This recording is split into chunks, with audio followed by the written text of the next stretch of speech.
আনতে আনতে দৈনিক 24 ঘন্টা রুটিনের মধ্যে 2 ঘন্টা সিগারেট টানতে শেষ, আর 4 ঘন্টা ফেসবুকে শেষ, 6 ঘন্টা গেছে নি গেছে। এরপরে ঘুমের মধ্যে 6 ঘন্টা শেষ, 12 ঘন্টা গেছে নি। বন্ধুর লোকে আড্ডা দিতে আরো 3 ঘন্টা শেষ গেছে নি। যদি হিসাব এভাবে টানতে থাকি দেখা যাবে 24 ঘন্টার মধ্যে 23 ঘন্টা এভাবে চলতেছে। কথা ঠিক না বেটা? তাও 1 ঘন্টা ধরছি কি জন্য? নামাজ কালামা যারা পড়ে তাদের জন্য। বাকিদের অবস্থা কি? হায়াতের মালিক আমি, আমার বাবা, আমার নেত্রী, আমার নেতা। হায়াতের মালিক কে?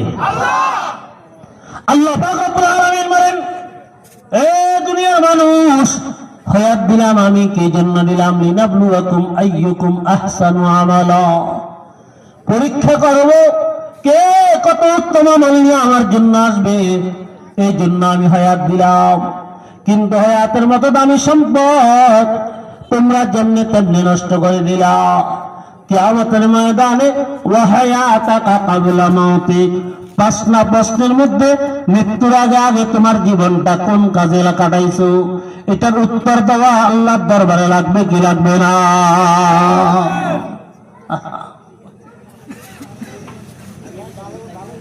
কি দামি সম্পদ নষ্ট করতেছি। ছেলেরে বাজারে পাঠাইছে মা, ছেলের বয়স 8 বছর, 10 টাকা পুঁজি দিছে। কত পুঁজি দিছে? কইছে 5 টাকার পান আনবি, 5 টাকার সুপারি আনবি। সদাই কয়টা? 5 টাকার পান, 5 টাকার সুপারি। তো পাগলা রুবেল্লা বাজারে আই হানাডা সুয়ারিয়াডা ঘুরের নোয়াখালী কথা বুঝুন না আপনারা। এখন দোকানদার কা কি রে পান সুপারি নিবি না? আমার পছন্দ হয় না। হেতর বলে পছন্দ হয় না। 8 বছরের ছেলে পানের মর্ম বুঝেনি, কথা কয় না। আল্লাহ আল্লাহ আল্লাহ। কতক্ষণ পরে মার কাছে ফোন দিচ্ছে, ফেক্সিলের দোকান থেকে 2 টাকা দিয়ে খরচ করি মার কাছে ফোন দিচ্ছে, মা আমার তো ফানসুবারি পছন্দ হয় না। মা কা ব্যাগ কল, তুই ফানসুবারির মর্ম কি বুঝস? তোর পছন্দ হওয়া লাগবে না, তারপরে নিয়ে আয়, আনলে আমার পছন্দ হয়ে যাব। একবার ফোন করতে 2 টাকা গেছে, আছে কত এখন? আর 8 টাকা গেল বাজারে। সুপারি নিবে, ওরে কত রঙের সুয়ারি, বিজাইয়া সুয়ারি, মদাইয়া সুয়ারি, কাঁচা সুয়ারি, শুকনা সুয়ারি আছে না আমার দেশে? এতে বিজাইয়া সুয়ারিকে নাকের লগে লাগাইছে। আমার আম্মা যে ভাই মজা করি করে সারা বছর খায়, কেমন গ্রাম চাই? আচ্ছা বিজাইয়া সুয়ারি গ্রাম না গন্ধ? যাতে খায় হাতে ছাড়া কেউ নাকে লাগাইতে পারেনি। হায় হায় হায়, ঘরের মধ্যে যে সুয়ারি কাটিয়ে মাঞ্জলা খাইলে গরমুছে। কিরে গরমুছে কা? কখন দি বাচ্চা পায়খানা করেছে দেখি না, গন্ধ লাগে না। আগে সোজা হাঁটি যাও, গোসলি যাও, এদিকে যাও। তো কই না লিল্লাহি ওয়া ইন্না ইলাইহি রাজিউন, মানে সুয়ারির মধ্যে এত গন্ধ, বুঝতে পারছি কথাটা বুঝে আছে না? এতে আবার যাই ফেক্সিলের দোকান থেকে মার কাছে ফোন দিচ্ছে, আম্মু কিছে রে? সুয়ারি তো আস্তা গন্ধ। তোর গন্ধ আর গ্যারান সাবে লাগছে, তোর কাছে লইয়ে না ফেললাই। ফোন করছে কয়বার? টাকা গেছে কত? আছে এখন আর কত? চিন্তা করলো না, আর মাথা গরম হয়ে যাবে, নিতে হবো। দোকানদার সব দেরি করিয়েন না, 3 টাকার ফার্ম দেন, 3 টাকার সুয়ারি দেন। দোকানদারা তো পাগল। আমরা পাইকারি দোকানদার, আমাদের থেকে পান সুপারি নিয়ে কমপক্ষে 5 টাকা 5 টাকা লাগে। 5 টাকার কমে আমরা পান সুপারি বিক্রি, আপনাদের দেশে বিক্রি করেনি, করে না। এই পাগলা রুবেল্লা যাই আবার মার কাছে ফোন দিচ্ছে, আবার ফোন ধরে কাকা মা আমি মুসিবত উঠছে। কি মুসিবত উঠছিস? দোকানদার তো 3 টাকার পান 3 টাকার সুপারি বিক্রি করে না। সেটা তো আমিও জানি, তোর 10 টাকা দিছি না? 10 টাকা তো দিচ্ছেন। প্রথমবার ফোন করছি 2 টাকা গেছে, দ্বিতীয়বার করছি 2 টাকা গেছে, আরো 2 টাকা যাইতে আছে। আচ্ছা এই কথা ইন করলে মার মাথা গরম না ঠান্ডা?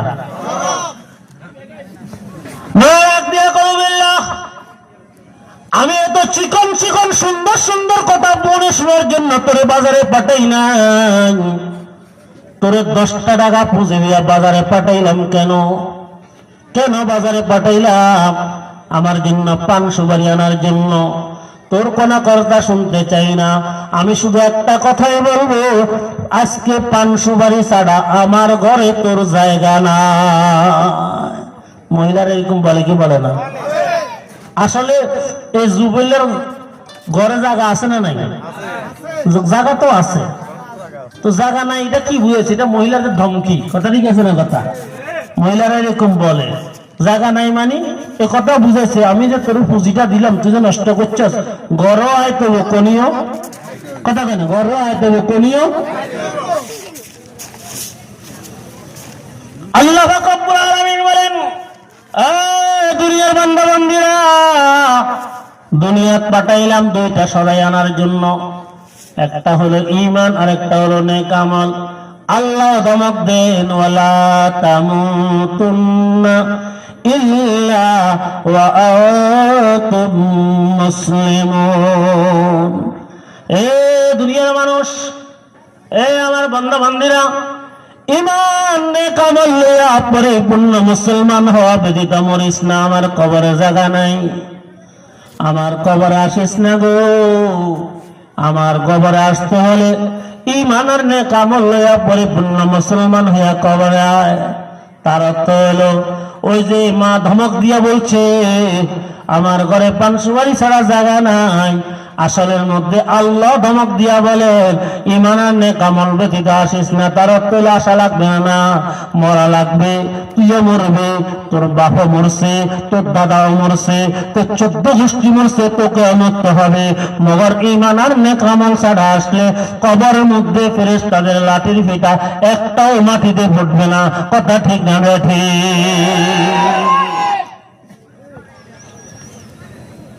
मौत को समझा है गाफिल इख्तितामे जिंदगी, मौत को समझा है गाफिल इख्तितामे जिंदगी, मौत है तो दर हकीकत इब्तिदाए जिंदगी।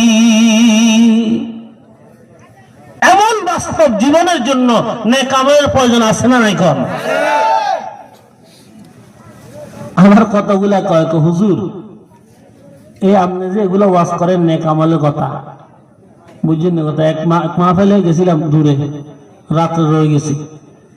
সকালবেলা আসার সময় বাজারে দিয়ে যাওয়ার সময় হুজুর আপনার রাত্রেবেলা ওয়াজ খুব মজা লাগছে, কদ্দুর নাস্তা করেন? আগে নাস্তা করতাম না, সময় কম। তাহলে কদ্দুর ফান খান? তো আমরা তো ফান খোর, তাকে দিন ফানে খেলে দিন। তো ফানে খেলে দিই রাত্রে ওয়াজ শুনছি আমার খুব ভালো লাগছে। এখন ওয়াজ ভালো করে উঠলে তো না, আমল ভালো করে করতে হবো। হাতে কি একটা জানেননি? কোন আপনারা আছেন না? কিয়া করে আপনারা আছেন না? মাইটা কিয়া করে তুই?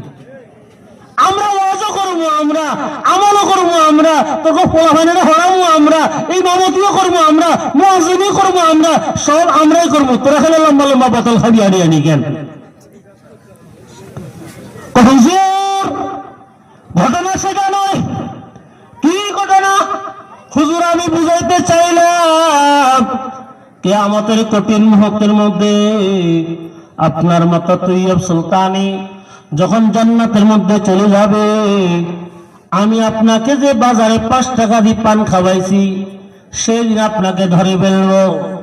আপনাকে পান খাওয়াইলাম, আমাকে ছাড়া জান্নাতে যাওয়া যাবে না। পাগলায় মনে করছে নামাজ পড়া লাগবে না, রোজা রাখাও লাগবে না, তেলাওয়াত করাও লাগবে না, বছরে একদিন হুজুরে নিয়ে বাড়ির কষাই খাওয়াইয়া দিলে জান্নাতে চলে যাবে। এরকম পাগল বান্দা আছে না? না।